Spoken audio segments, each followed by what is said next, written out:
The Knowing Show. Yo, I'm doing another late night conversation with you. It is 10:36 and I just got back from day 1 at Dr. Joe Dispenza's event in the National Harbor in Maryland. And I am excited to process with you all because one of the things that he talks about is effectively the neurological pathways that are being activated and triggered after hearing new information.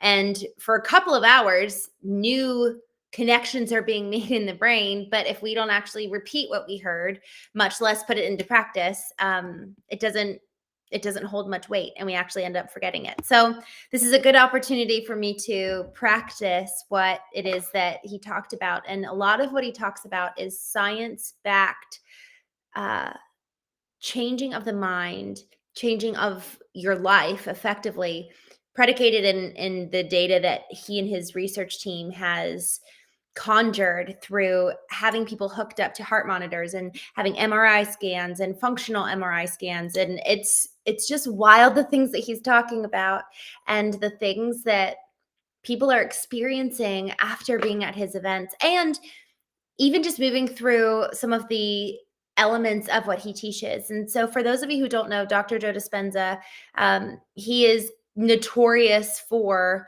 hosting these live events, workshops, talking about how to repattern and rewire our neurological pathways. But also, if you kind of want to dumb it down, I guess you could say, he talks about how to effectively create a new reality for yourself. And I really have never been much into kind of the woo, what's called in air quotes, the woo culture. And when I first started hearing about him, I actually heard him on a podcast, and he was talking all about the science of everything that he effectively does. And it's all rooted in how the brain works and how our thoughts create our behaviors, our emotions, and how all of that conjures into the experience that we have that constitutes our past, and how our brain is effectively the architect of the past.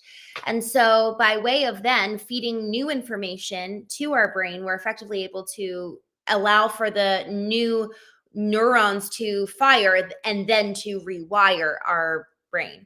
And the science really was what attracted me to this. And actually, as I was driving home from the event tonight, I just was thinking about how science is really what got my attention in regards to new teaching.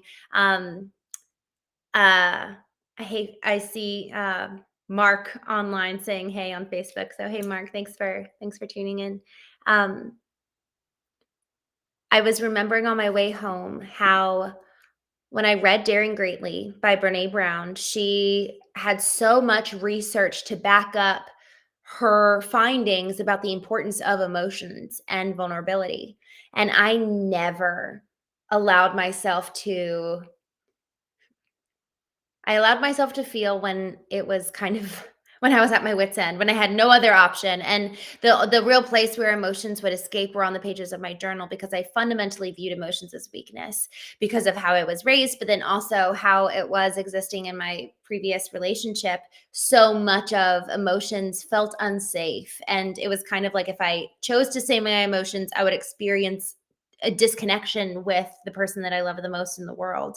And so it was like, okay, well, I clearly would rather have connection with them than have these emotions. And so I learned to kind of quiet the emotions, suffocate the emotions for the purpose of relational connection. And what I learned through reading Daring Greatly, which was very much so backed by the evidence that she conjured in her research with thousands and thousands of participants, was how much the emotions, and actually Psychology Today, which is where a lot of psychological research is put out and papers are issued by therapists and folks who have done extensive research in and of themselves. Psychology Today refers to emotions as kind of this real-time data that's sparked. It's an automatic, natural occurrence, sensation in our body, and it's not something conjured. No, so therefore, never to be viewed at as weakness. And so over the last few years, when I started realizing and understanding the science behind emotions, that really allowed for me to do a deeper dive and exploration and then honor the emotion. And in hearing Dr. Joe Dispenza tonight, and I know that there's so much more research that I'm going to do in this regard. Hey, Scott, I'm so happy to see your name. Um, One of the things that I'm really excited to do in regards to Dr. Joe is just better understand the science of what he's talking about, how the power of thought can literally change our reality. And I took some notes here tonight that I just wanted to, frankly, revisit for my own sake. And also, it was wild because as he was talking, so much of the reason why we all live stuck is because if our brain houses and effectively is that house and home, an artifact of the past, it makes sense that we constantly are reliving the same thing over and over again, and we're stuck and we're never seeing any real progress or real change because we're just repeating the loops and the programming that our brain knows. And as he was talking, it just hit me.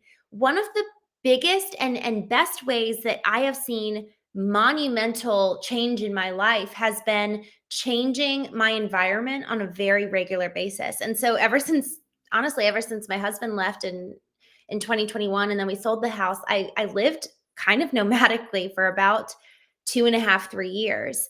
And I was constantly putting myself in new environments. And what that did was that it forced me to consider, why am I behaving this way? Why am I operating in this way? What is this belief beneath the behavior that's ultimately propelling me to move forward and then make that decision or make that choice?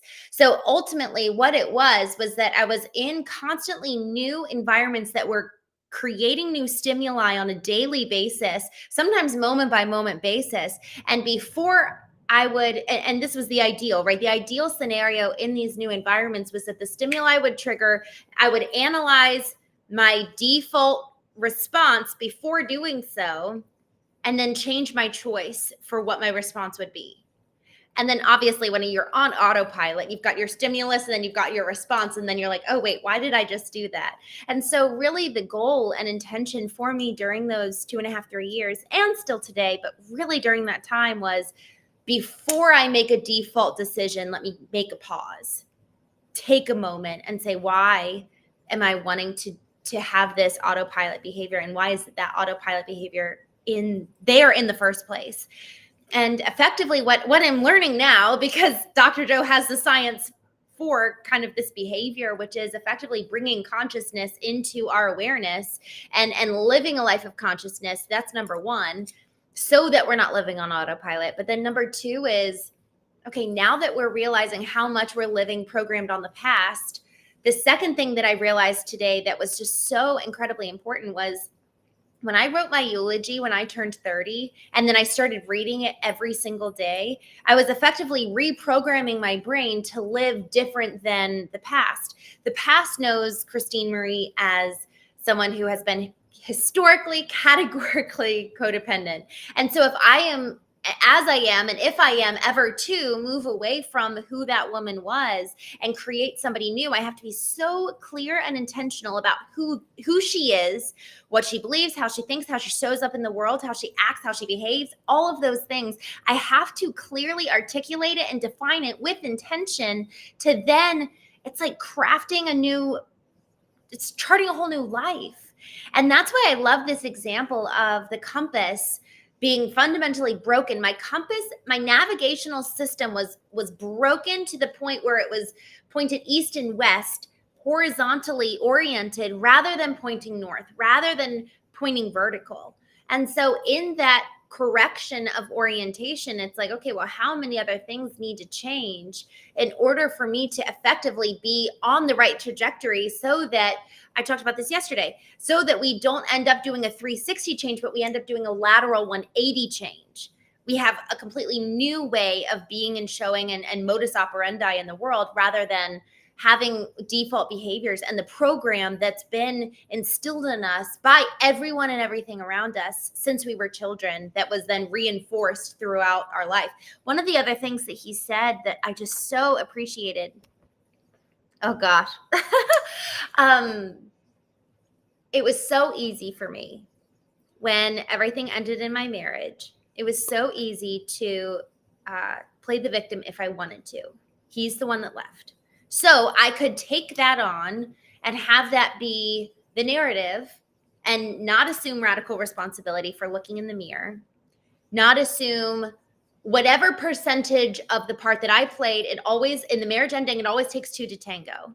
So each one of us, every single day, we're faced with this decision of who will I be here in this moment? To what degree of responsibility will I assume over myself, over my life? And here's the scary thing. By assuming radical responsibility, it eliminates all excuse. So that's terrifying. All of a sudden, we have no one to blame. And at the same time, it gives us all of our power back, because now we have the opportunity and potential to see real change. Because if we're always at the behest and beholdens of everyone around us, we never can make any real change. But by writing, so I'm picking up my little pink notebook that has my eulogy in here. I mean, I wrote this two years ago now, as of this week. And man, I've added some to it. But, having outlined who I want to be, this is now my navigational system. This eulogy, these words on this piece of paper that at first were written about this future me. And now that I've changed, put it into first person. So rather than Christene was, it's I. And then it's also written in present tense. So rather than Christene was, it's I am. And it's changing the way that I think about myself, view myself, and then show up in the world. So there have been so many times where I read the first paragraph in here and then I pause and I'm like, dang it, I didn't live this way yesterday. And so I'll read the first paragraph. This is the first paragraph of what I wrote in and about my eulogy. I love fiercely and live bravely and make every moment bright and rich and eclipsed with meaning. So that in and of itself, I'm like, well, dang, I didn't make every moment bright yesterday. And obviously this is a very high standard, but y'all, we have to identify who it is that we want to be. And even today, as I was sitting there listening to Dr. Joe, I just had this reminder of, I went to Colombia a couple months ago and did a knowing, I don't even know what to call it. It wasn't a retreat. It wasn't an exercise. It was just a knowing day with a team with their company and leadership down in Colombia. And one of the things that I had them do was I had them outline their ideal for their roles in their life. Because just like how I needed to write my eulogy, I needed to identify what is my ideal, what's my future ideal, what does it look like for me to live with intention in my role as insert whatever the role is. And what I found was I've actually done that for a number of roles in my life. I did it as a business owner. I did it for me as an individual, but I had never done that in relation to who do I want to be as a sister. And that was so funny how I realized in that moment, I have lived so much of my relationship with, I've got 5 siblings. That is a lot of people for me to interact with in default subconscious behavior. I had a friend of mine come to an event with my family last year, and they said, they were like, I didn't recognize you. And that was like, oh, wow. Like that was a big red flag and also mirror held up for me. And they were like, you just were so obsequious. You were so small. Like, what happened? And he said a few other things that were really helpful just to hold up the mirror. And y'all, it's hardest for us to, after we've done all this work, this has been my experience. It is so easy for me after doing all this work to go back with the people that I grew up with, the people that I'm most familiar with, and just, it's almost like all of that work to live with intention just goes out the window. And it really can be the hardest to engage with people where we have just these deeply ingrained subconscious patterns and programming to show up in any way that's different. And one of the things that Dr. Joe talked about that I have found, I only did this consciously one time, but it really was effective for me. So I was really grateful for him saying this tonight, because it reminds me that I need to do this with my family. A few years ago, I went to, well, actually, this was, so a big lesson I learned actually about my sisters. So our family can be our greatest teacher, and they can also be our biggest risk, because that can be the time when we go back to these old patterns of behavior and effectively undo a lot of the work that we've been doing. So I went and traveled the UK with my sisters 2 years ago.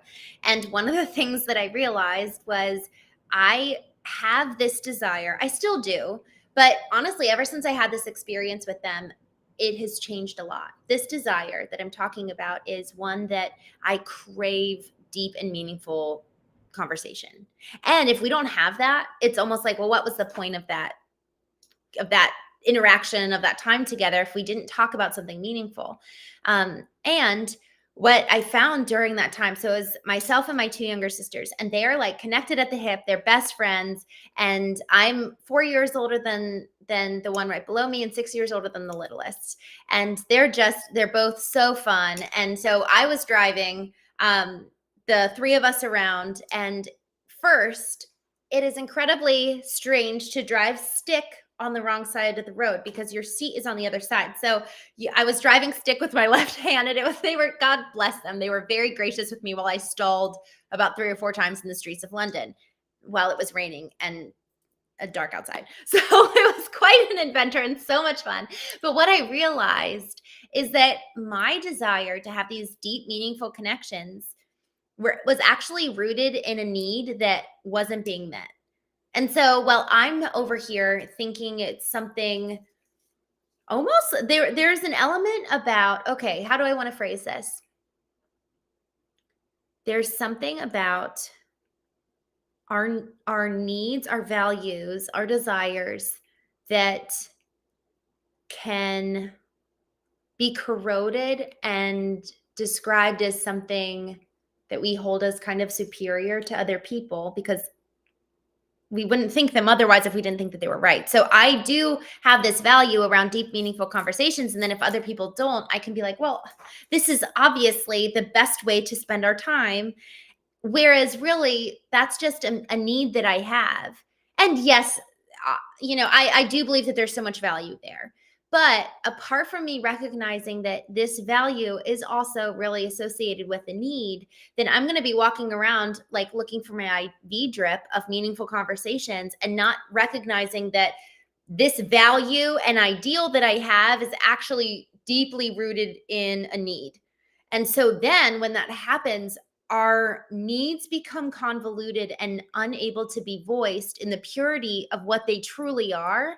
So the truth is, man, I haven't said this word since probably 11th grade omnibus. Obfuscated? Is that the right word? I don't know why it just came to mind, but obfuscated. Effectively, what I'm trying to say, I think that this is the right definition, but it becomes blurred. The truth, effectively, when we're holding value up with our needs and we're not able to differentiate and compartmentalize the two, truth inevitably becomes blurred. And then we don't even know the real genesis and root of whatever it is that we're kind of fighting for or getting upset about, because we don't know, am I feeling this way because of a value or because of an unmet need? And if it's the latter, an unmet need, that is entirely my responsibility to ensure that I'm meeting my own needs, and then also voicing them and communicating them. So the responsibility in vertical alignment is to meet my own need. And then the responsibility and agency in relation to others around me, the horizontal alignment, is that then I communicate it effectively well, making sure that they understand it. And then we can move forward from there. The efficiency of my communication surrounding my need does not guarantee that it will be met. However, it does give a much better chance of, okay, now we can even start having the conversation because now I've done my part. And they can say no, and therein lies vulnerability. However, they don't even have a chance if I'm not doing my part of recognizing my own needs, meeting them to the best of my ability, and then communicating them. So the whole the whole outcome of this story is that a week or two later, when I came back from the UK, I was going to an event with an old friend of mine. And I knew this group. And frankly, I knew that it would be hard to have those kind of deeper level conversations. And so I closed my eyes before I went and I just visualized, okay, I know that this is what's going to happen. And it's going to be, we all have dinner. We were having a Friendsgiving. We'll probably go out on the back porch. Someone will probably pull out the guitar. We'll probably have some music playing. There's babies. And we probably won't have a meaningful conversation. And I really want to have a wonderful time. And I just want to enjoy people. I want to enjoy who they are. And so in visualizing that experience, I then was able to go in having released that need, recognized that I needed it, released it. I think that I was able to have a meaningful conversation with somebody before or after, and I knew that my need would get met in a different way, but just not at that time. Y'all, it was such a wonderful time. It was such a wonderful time of just appreciating what these wonderful people brought forward, which was, yes, sure, maybe not in alignment with that value that I have, but I also have a value of having fun.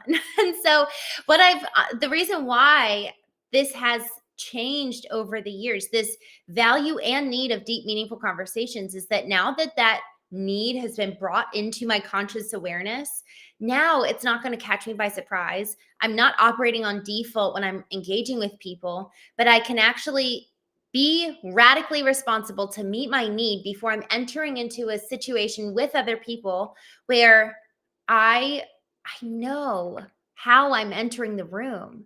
And I think that that's a big question for us. Do we even have the awareness and wherewithal to know what we need before we enter a room and engage with others? Because that's our responsibility.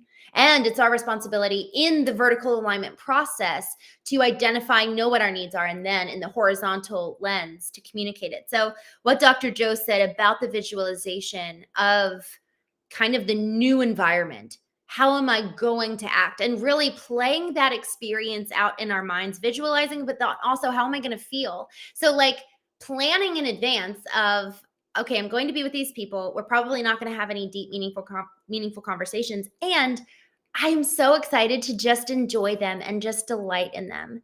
And I really did. Like it really was a wonderful time. And it was wonderful to experience almost like the peace of letting go of this desired outcome, because otherwise I'm trying to control the entire dynamic just to meet a need that I have on the blurred basis of this higher moral ideal, which isn't that terrifying. And I think that alone demands us to examine, is this a need? Is this a value of mine? And is there a is there a moral high ground at play that's actually kind of deceiving me because it's an unmet need that I haven't taken responsibility to understand, address, and convey? And that's emotional intelligence. It's the ability to truly know and then take action accordingly. So I'm super excited. Tonight is day one, and there's literally 7 days with Dr. Joe Dispenza. We start at 6 a.m. tomorrow morning. We go until 7 p.m. tomorrow night, and then every day thereafter. So I am all geared up for a very intense week. If any of you have been to Dr. Joe, I'm curious to hear your perspective. I am very excited. I really don't know what to expect, but I have very clear areas that I want to see changed in me. And I'll probably talk about it a little bit more tomorrow. But in the meantime,